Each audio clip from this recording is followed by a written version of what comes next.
Welcome back to the channel. Today, we're diving deep into one of the most concerning geopolitical developments in the Horn of Africa, the rapidly escalating tensions between Ethiopia and Eritrea. These two nations share a long, complicated, and often bloody history. And now, once again, the region faces the threat of renewed conflict. What's driving the tensions? What are the risks? And what does it mean for millions of people in the region? To understand the present, we must revisit the past. Ethiopia and Eritrea were once part of the same political structure. After decades under Ethiopian rule, Eritrea finally gained independence in 1993 through a referendum widely considered fair and legitimate. But independence did not bring peace.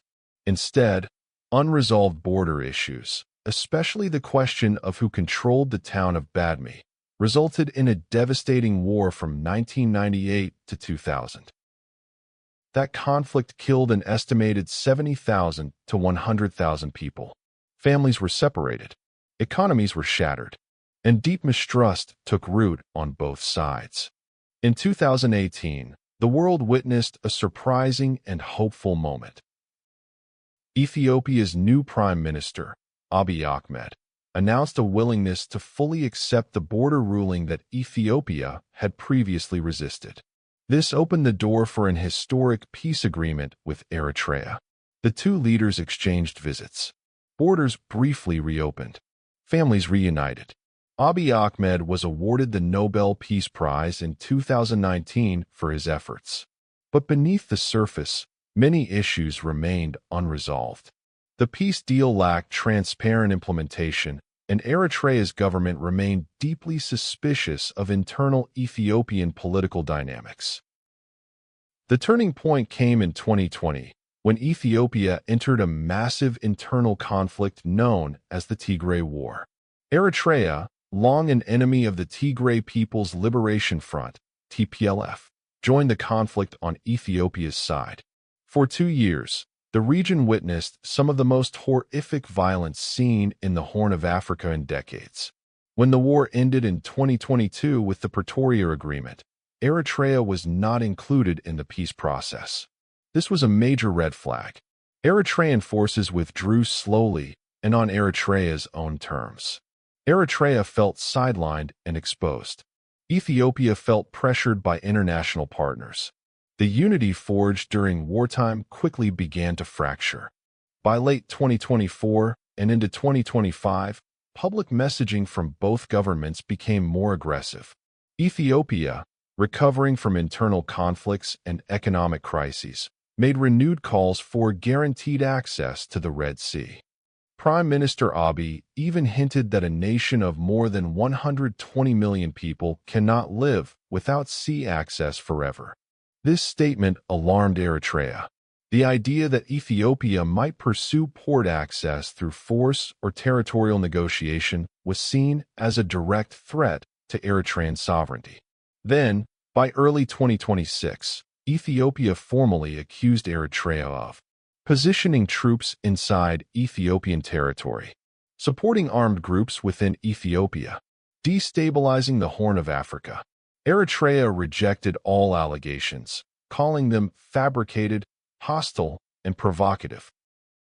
To understand Ethiopia's urgency, we must understand the geography. Ethiopia is the most populous landlocked country on Earth. Since losing its coastline in 1993, Ethiopia has depended heavily on Djibouti for more than 90% of its import and export traffic. This dependency makes Ethiopia vulnerable, economically and strategically. Access to the Red Sea would transform Ethiopia's economic position. It would reduce shipping costs, attract foreign investment, and elevate its geopolitical relevance. To Eritrea, however, Ethiopian access, especially access that comes with military implications, is seen as a potential existential threat. This is the core of the dispute. Ethiopian necessity versus Eritrean sovereignty. A dangerous balance.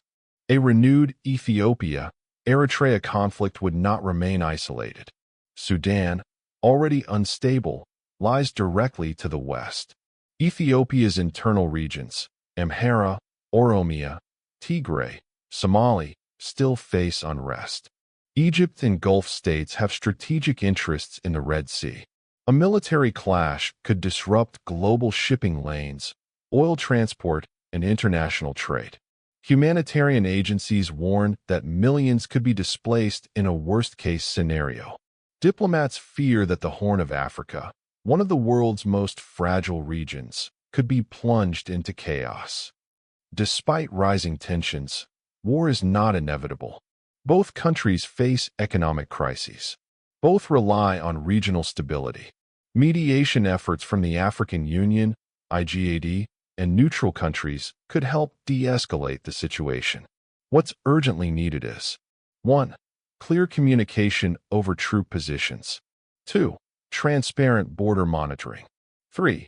Mutually respectful dialogue regarding port access. 4. A guarantee of non-aggression. 5.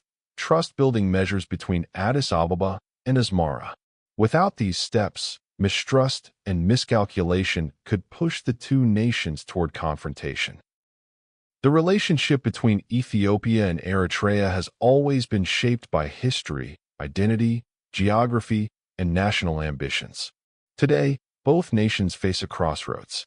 The decisions their leaders make in the coming months could shape the future of the entire Horn of Africa, for better or for worse.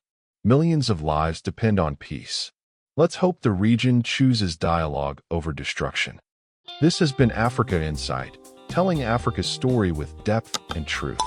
If this documentary gave you a new perspective, support us by subscribing and sharing our work.